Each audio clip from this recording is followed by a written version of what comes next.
Muy buenos días, les damos la bienvenida a este nuevo espacio de conversación con diferentes expositores de Congreso Futuro 2025. En esta 14ª edición, en donde nuestra pregunta que queremos responder es ¿qué humanidad queremos ser? Contamos con la participación de Pyenson, paleontólogo estadounidense especializado en mamíferos marinos fósiles. Él es conservador del Museo Nacional del Smithsonian de Estados Unidos, donde dirige investigaciones sobre la evolución y la ecología de cetáceos y otros vertebrados marinos. Estimado Nicolás, muchas gracias por aceptar nuestra invitación. Dear Nicholas, thank you for accepting our invitation. Thank you. I'm so happy to be here. Wonderful. Is this your first time in Chile? No, it is not. I have come to Chile many times over the past 10 years. Every time I come back, I'm so happy to reconnect with old collaborators who have previously worked with and meet new people. And Chile is such a wonderful country. I still have not seen every part of it. Well, we leave you the door open to visit all the places here in Chile. Gracias. What kind of work have you done here in Chile related to paleontology? Here in Chile, a lot of the scientific work I do with other Chilean scientists focuses on the fossil record of marine mammals. So animals like whales, seals, penguins. They actually leave an excellent fossil record because what was once old seafloor is lifted up by geology, by plate tectonics. And in places like the Atacama, you find the geologic record that preserves the bones of these animals. And if you collect enough of them, they can tell you about evolution, how these different groups have changed over time. And that is one of the neatest things to me as a paleontologist. One is getting to collaborate with other scientists. Two is to find out something new about life in the past. And for me, that is a source of wonder, but it is also an important part of heritage, too. And I'm so proud that I get to contribute to preserving Chilean heritage and sharing that knowledge. Wonderful. You mentioned heritage right now. Why is it crucial to preserve fossils and ensure access to them for future generations? Right. So finding fossils is fun, but it is also hard. And it's hard because the material, the objects, are very fragile. It is easy for them to break. It is easy to lose them. It is easy to, even when you have brought them back to a museum or a laboratory, they can still be broken. So the care of that heritage is extremely important. And that's why you want to have experts help you with that preservation. Two, that heritage is unique. It is irreplaceable. Yes. Each fossil is a special example of life from millions of years ago. And if we want to know where we're going as climate change changes how we think about food security, about ecosystems, we do want to know about life in the past that underwent a response to similar climate change. You mentioned that the span of the fossil could be millions of years. And the blog that you talk in here in the event was emphasized the heritage and connection between the past, the present, and the future. Right. How do fossils help us bridge these temporal gaps and better understanding our place in the world? Right. So fossils are kind of magical because they're telling us about life no one was alive to see millions of years ago. So you have to use imagination, but you also have to use the tools of science to measure, to test a hypothesis, to understand what is significant about that fossil. And here's the thing, no one scientist is an expert in everything. That is why you have to work as a collaborator on a team. Science is too big, it is actually too hard just to do it all on your own. So I really think success as a scientist is related to how good you are at working with the team. Some of these fossils have living descendants. Whales are still alive, penguins are still alive. You still find seals on the coast of Chile and sea lions. And many of those species are protected, or we are concerned about their survival because it tells us about ocean health, right? Yes. We all rely on the oceans for food, for our sanity. We like seeing a healthy ocean, and we want a healthy ocean in the future. So knowing what to protect of the living species requires a knowledge based on their evolutionary past. The fossil record is the only place we're going to get to it. So preserving, protecting, and knowing that heritage is essential. And I think there are organizations that can help share that knowledge, right? Universities, museums. In the Atacama, they have Sianak Atacama, which is a public-private partnership. It's a very new way of thinking about how to engage the public and support the protection of that incredibly important fossil patrimony. Wonderful. This is a more technical question. How fossil bones can tell us about the atmosphere and the climate from years ago? Great question.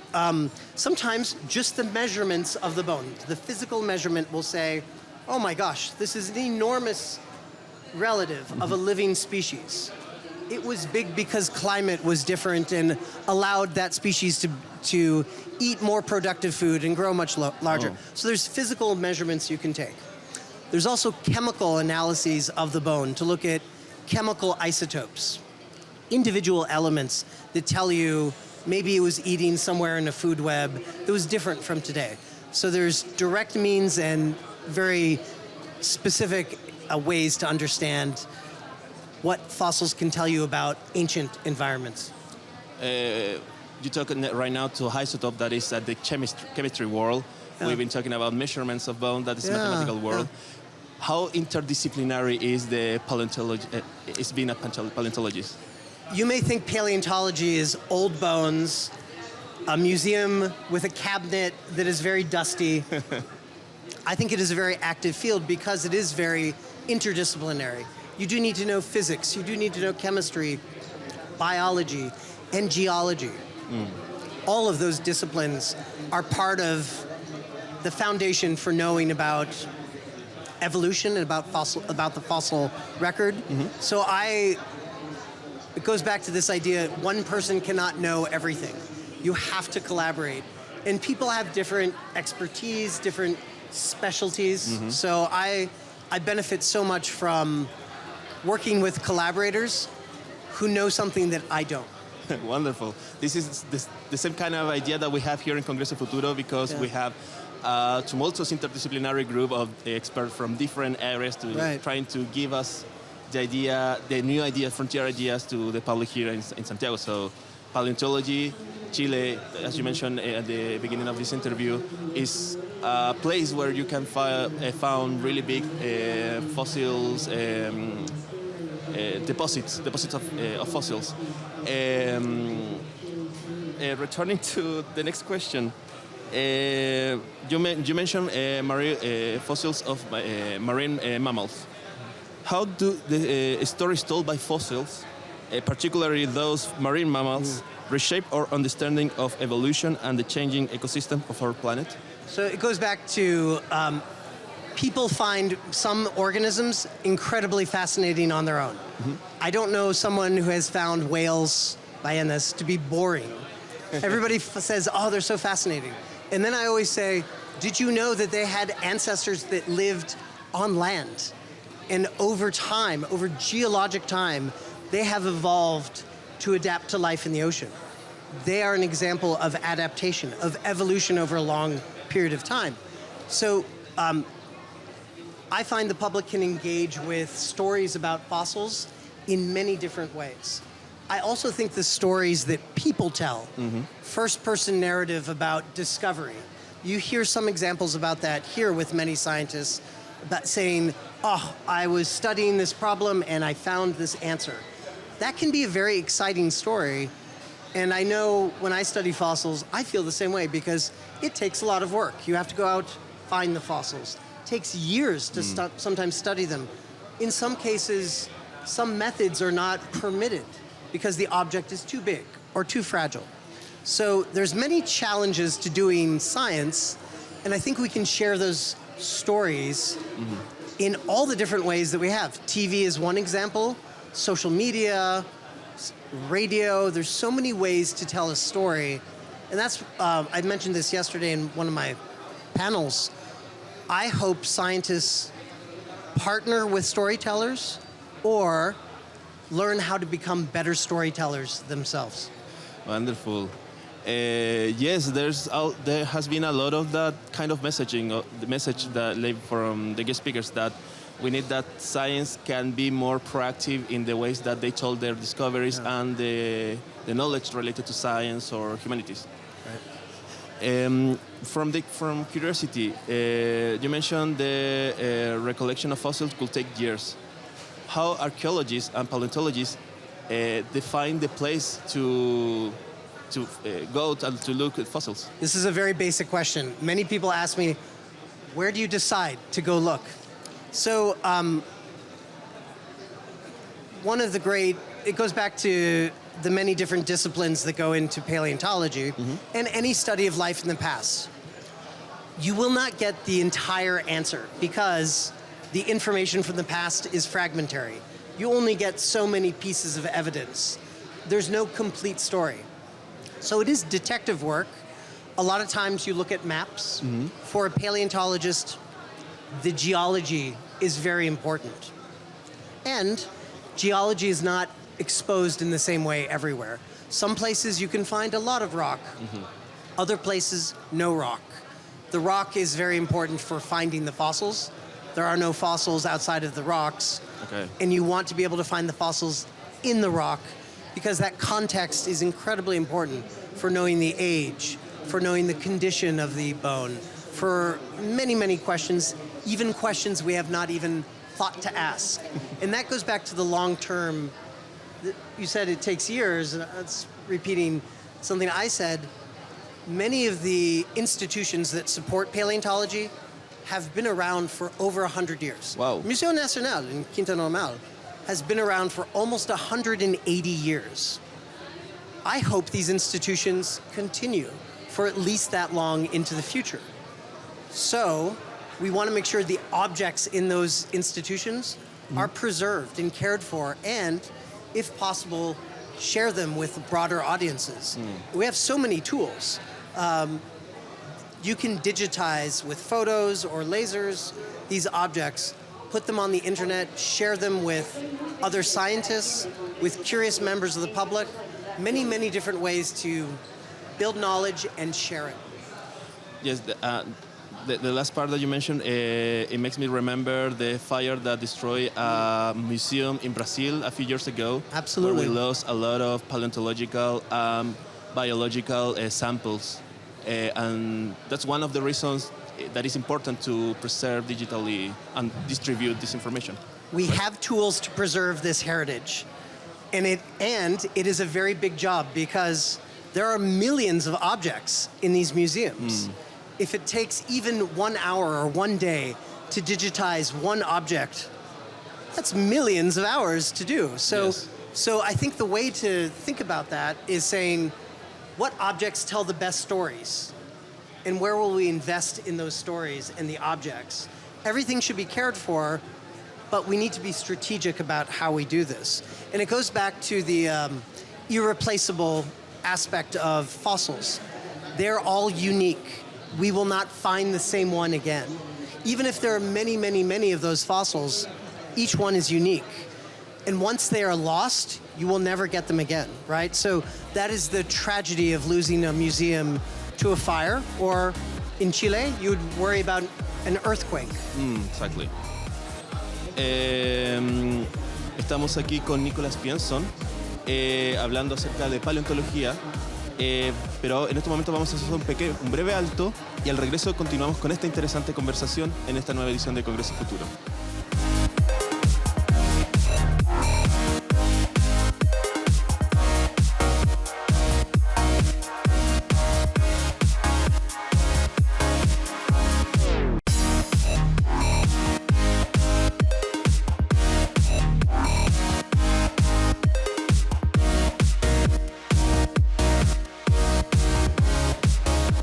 Ya estamos de regreso en esta conversación dentro de Congreso Futuro 2025, en esta 14ª edición, con el paleontólogo americano Nicholas Pyenson. Nick, one question. Can I call you Nick first? Absolutely. Wonderful. What are your current projects as a paleontologist? I still have projects here in Chile. Tomorrow I will travel up to the Atacama region, and we were talking before, sometimes science takes a long time. It takes a long time to study an object, to ask the right questions, to do the analysis and make the tests, and then reporting, actually publishing the information. That can be a very long process. And I'm sure there are people who wonder, why can't we make this faster? Part of the challenge is that it goes back to knowledge, right? Being able to say something definitively requires pulling on all that different expertise. So sometimes when you write something, you may decide that is not the complete answer. And so you need to solicit information from many people. So I've projects with collaborators in the Atacama region. More recently, I've been working in the Arabian Gulf, in countries around there, to actually look at other fossils of marine mammals that I hope to share more about soon, but it's very interesting. I tend to work at either very polar environments or desert environments. Wow, so this is a really broad spectrum Right. career, so you travel a lot? I do. I have young children, so I try to see them as much as possible. But one of the great things about my job is I do think about a lot of the work I do as a form of diplomacy. Whenever I'm collaborating with another scientist from another country, for example, here in Chile, I think about how we collaborate so that it is fair, that it's transparent, accountable between us. I think that's respectful. I think it's also good diplomacy too. And any good diplomat will tell you the best diplomacy is person to person. Yes. You can do a lot with Zoom these days and remote, after COVID, we have discovered communicating is an effort we all have to work at and get better at. I think there's no replacement for seeing the people you work with in person. So much more is communicated directly. And so I try to think about that. And these conversations about heritage here in Chile are not unique to Chile. They apply to many other countries as well. And at my institution, the Smithsonian, we house a lot of objects collected from Estados Unidos, but from other places in the world. And when I collaborate here in Chile and in many other countries, the objects always stay in those countries. But the data, the information, can be shared broadly. So I always try to think about how can we share that information? And that can be the actual original objects. Can we create a digital copy? Or is there a story that we want to share and communicate that to media, for example, or have a movie or a radio program? Getting worried of this collection from other parts of the world and share this the information recollected from your work in paleontology could be considered as a scientific diplomacy? I do. Scientific diplomacy can be many different modes, and we talked about this yesterday in a panel. There was such a great conversation. Science diplomacy can be very formal. For example, the Antarctic Treaty. I know the President of the Republic just went to Antarctica, and he's talked about this. It's such a great example of collaboration across countries to say, no, Antarctica is a place we want to protect, free it from the military, free it from nuclear power, and protect it because it is a special place. And that's an agreement that is over half a century old. Wow. It's amazing. And it still provides that framework for collaboration. There are other forms of science diplomacy that happens person to person that is not so formal. And I think a lot of what scientists do is like that. For example, Chile houses these amazing astronomy observatories. Yes. What a great example of international collaboration based in Chile. I think it can be these examples of scientific collaborations show you that Chile is a global leader, and it is a global leader by providing that place where scientists come together. And in many cases, I always like to say, the discoveries are made in Chile, right? Yes. Whether it's from an observatory or it's a fossil found in the ground, those are discoveries made in Chile. And I think Congreso Futuro is a great way to share that message. Wonderful. Thank you for your kind words for our country. You're one of the heads of the Smithsonian Museum, one of the biggest museums in the world. What's your work in that museum? What you usually do? I like to say every day is different. And I am now at the point in my job where my success is everybody else's success, right? So I really value the team that I work with, many people, again, many different expertise in care of the collections, expertise in public exhibits, expertise in research management. You need all those different kinds of expertise to make a museum function, because museums do three things generally. They are places for science, original investigation. They care for the objects. They need to care for the objects long term. So that requires careful thinking, planning, execution. And the third part is they're public facing. They serve the public, right?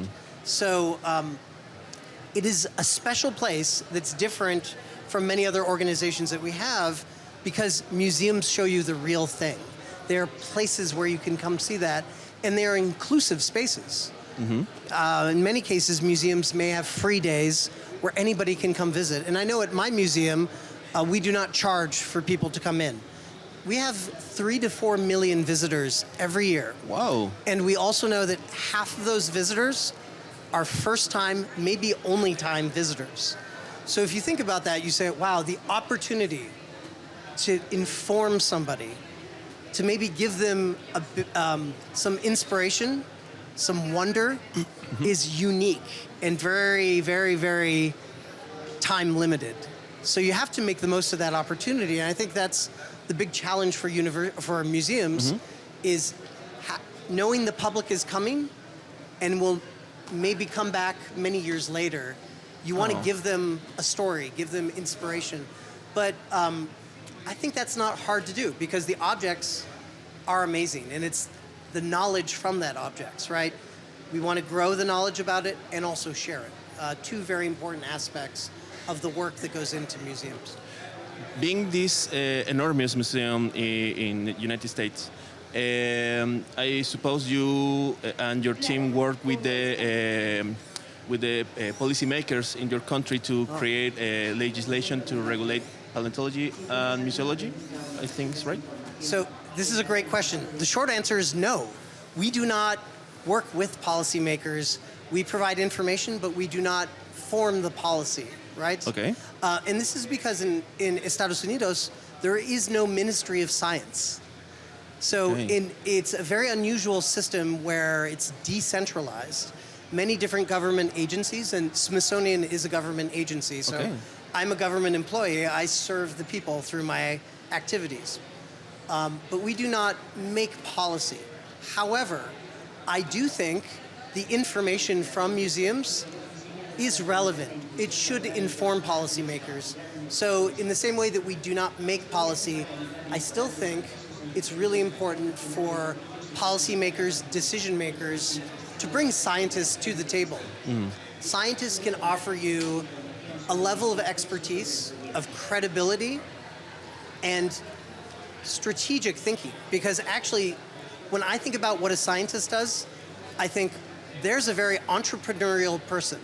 They are the best scientists are successful at starting with an idea and developing it into a real product. And they do that over and over and over again.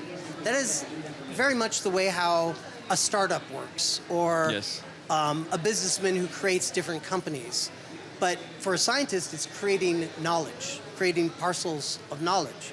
And I would say today, the many crises we have demand that kind of knowledge. We want to have knowledge about climate change. We want to have knowledge about food security. We want to have knowledge about ecosystem function. These are big concepts that require a lot of different experts. And so I think government, this is what's so exciting about Congreso Futuro. I see the support of the Chilean government, an active interest in creating the venue, the place where we can all have these conversations. And I think that in Chile you have a unique opportunity to create a national strategic framework or a document to say, science is important in society, and here's how we're going to do it. There's not that many countries, and Estados Unidos does not have this kind of national framework. But I think in Chile, it would be very possible to do that. Actually, we have some documents like that. For example, for astronomy, we have a really display of different official documentation that defines what we want to the future related to astronomy.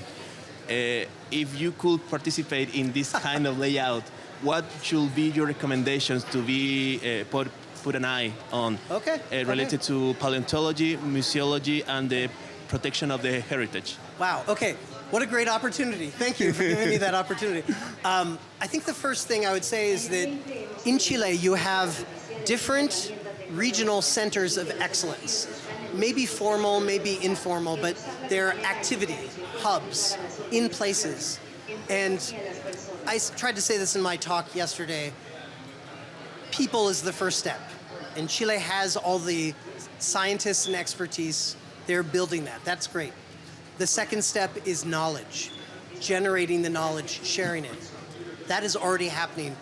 My Chilean colleagues are publishing in the best journals, and they're publishing very frequently. The information is being grown and is being shared. The third part is forming the networks inside Chile and the networks outside of Chile. Some of my collaborators have trained outside of Chile, and when they come back, they want to bring back the expertise and reconnect to the scientific community. That is an opportunity for direct, focused effort to create stronger national networks and international collaborations. Here I am, an outsider coming to Chile, and I'm an example of this informal network. It would be great to formalize that, to create annual whole of science, not just astronomy, but paleontology. Because when I think about what the average person really wants to know about paleontology, it is not that different from astronomy. It tells us something amazing about the whole world, about the natural world, that we wouldn't otherwise realize, but we need an expert to share that knowledge, right? We can look up to the stars and be inspired, but if you know about the knowledge that is gathered from the great efforts of the observatories, that's inspiring. You may find a fossil and say, oh, that looks really interesting. But if an expert tells you about that object, then you have a new level of appreciation. So science does have a real value in society. And I think Congreso Futuro shows that is a value for all of Chile, right? Yes. That science is important. So help the scientists by bringing them to that next level of collaboration, networking. That's an essential part of what scientists do, because science is a social enterprise. Yes. We work together. No scientist works alone. Wow. That's really true, because what we talked at the start of this conversation, that it's really necessarily to think science as a multidisciplinary, interconnected fields of knowledge. Right. Usually, how much does it take for a scientist to create a network to connect and to talk? Yeah, it takes time. It takes time. Sometimes it can happen very quickly. It can happen over a conversation, a coffee. You may meet somebody and just have a spark. But the results of that start may take a long time. And so you have to have a strategy that operates over many years before you see the results. And it's a very small investment with a long-term outcome that can be disproportionate, because not only is the knowledge inspiring, but people talk to people. And I know this is true everywhere in the world. We talk about wanting to inspire the next generation of scientists and innovators and leaders. I see a lot of young people, and I see that next generation, and if you talk to them, they want to be inspired by knowledge, by people who are sharing stories about knowledge. So one way to do that is make sure that that story is repeated by a first-person voice. It's one thing for me to say it, but I think it's very different if you ask my Chilean collaborators to say it in their own voice. So again, it's an opportunity for storytelling, which I think it's not an easy thing for a scientist to do, but there's so many opportunities to do it now. Wonderful. My last two questions, the penultimate is, someone told me that in the building that you work, there was a show, a really famous show film. Can you tell us a little about that? Well, there's many shows. There's a movie, Night at the Museum. Oh. That was filmed on another museum close to my building, but it was a lot of the Hollywood, they film in a studio. Okay. But the outside shots, those are all the same buildings. So for the TV show Bones, I think is what you were asking. Yes. Not the inside, but the outside is, that's the building I work in. So wonderful. Yeah. Oh. I know Bones is very popular in Chile. Yes, it is really popular. Yes. And my last question for you in this interview is the question that we're trying to solve this year. Right. What kind of humanity do we want to be? So I think we want a humanity. I'm going to ask two things of humanity, if I can get two things. The first thing, the more important thing, if I can only have one, it's to think long term. I would wish for a humanity that can consider the consequences of actions beyond their lifetimes. It's a very hard thing to do, to think about results taking place 100 years from now. Museo Nacional in Quinta Normal started well over 100 years ago. And there are people today taking care of objects and collections that were made 100 years ago, because you want those objects to still be cared for 100 years in the future. So giving people the ability to think long-term is the first thing. The second thing I would say is for people to be better storytellers. If we can communicate a good story, a persuasive story, that is better than trying to change somebody's mind. Because we all love stories. And I think science tells real stories, true stories. And the better we get at telling those real stories about how the world is, that is part of our solution for our future, I think. Wonderful. Professor Pyenson, Nick, thank you so much for this interview. And thank you again for accepting our invitation to Congreso Futuro this year. So happy. Muchas gracias. Estimados, aquí junto con Nick Pyenson nos despedimos en esta conversación de Congreso Futuro y les recordamos que esta y otras conversaciones las pueden encontrar disponibles en las distintas plataformas de TV Senado, y todos los paneles y charlas de esta 14ª versión de Congreso Futuro los pueden encontrar en los canales oficiales, redes sociales y en la web oficial www.congresofuturo.cl. Que estén muy bien.